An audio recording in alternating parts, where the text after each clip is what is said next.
I want to discuss a lot of Kung Lao's advanced strategies that I've been using a lot lately. The first one is this thing called a reverse anti-breaker, which is basically you do a combo or you anti-air spin someone, and if they have a breaker and they plan on breaking the jump kick, dive kick part, you can actually go behind them and then reverse their position and they won't be able to break that. Now the cool thing about this is if your opponent is expecting you to do that when they have a breaker, and let's say they have like 10% life left.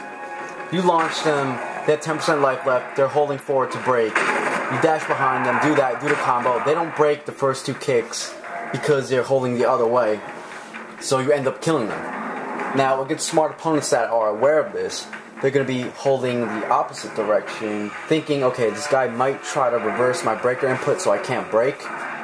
Now what you can do to trick them once you replace someone that is aware of this tactic, it's like a double, you dash in and then you dash and then cancel the second dash with a jump. You can make it ambiguous to where your opponent can't tell if you're going to jump to the left or the right to do the jump kick, dive kick. I'll show you right now. So you can't tell if I was going to go behind him or in front of him. And then to get behind him, it's very ambiguous. And then again,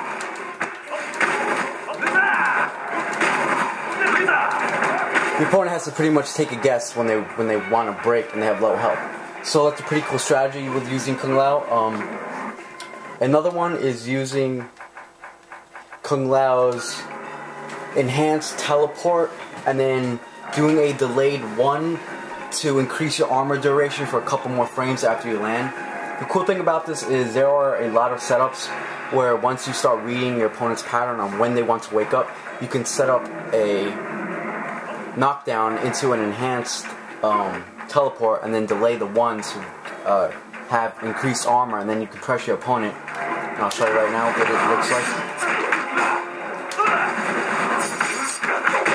As you can see, you have extra armor as you land, so you can use that to your advantage to press your opponent.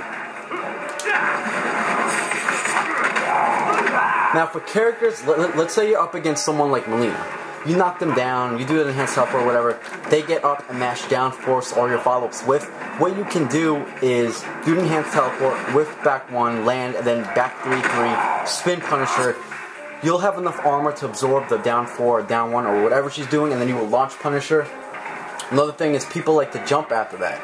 Let's say your opponent is aware that, alright, he's going to counter my down 1 or down 4 by doing a back 3-3 spin. So when I see him do enhanced teleport, I'm going to jump out. Well, you can counter that by doing a jump kick into a dive kick after you do the enhanced teleport and delayed one, or jump punch, dive kick, and then still combo them. You'll still have armor, so in the trade you'll win. So you can still jump and then do a dive kick. Your armor lasts longer. And if they decide to jump back, it won't matter if they jump back or forward because you will have armor in the air. You'll win the air-to-air trade and then you'll combo them. So your opponent, when your opponent is going to have to pretty much block in the scenario, which gives you, free jab pressure depending on the hitbox of their character. Good setups for this are, let's say, you hit your opponent in a corner or whatever. You do a corner combo. You end in like 2-1 and then the palm thing. When your opponent text roll, when you see your opponent tech roll in reaction, you can do enhanced teleport, delay to 1, and if they do a wake up, they're going to get blown up because you're going to punch them. But if they don't do the wake up, you get to pressure them, and they can't jump out either because since they're against the wall and you're going to be in the air, you can pretty much reactionary spin them if they try to cross you up. So it's a win-win.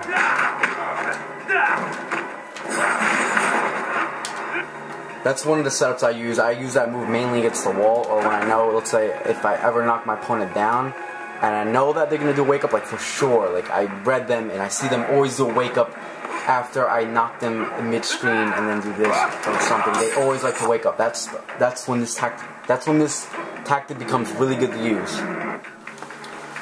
The last tactic I want to discuss, one of Kung Lao's advanced ones, is using his enhanced dive kick and spacing it properly so you get the frame advantage. Now, with Kung Lao's enhanced dive kick, it has 3 hits to it. If the last hit causes Kung Lao to go into the roll-up animation where he will be punished. However, the first 2 hits, give enough stun where you land, you will be at like plus 10 to 20, depending on the height you land at. So that's a ton of advantage. After that, you can follow up with a one that should jail them if they're crouching.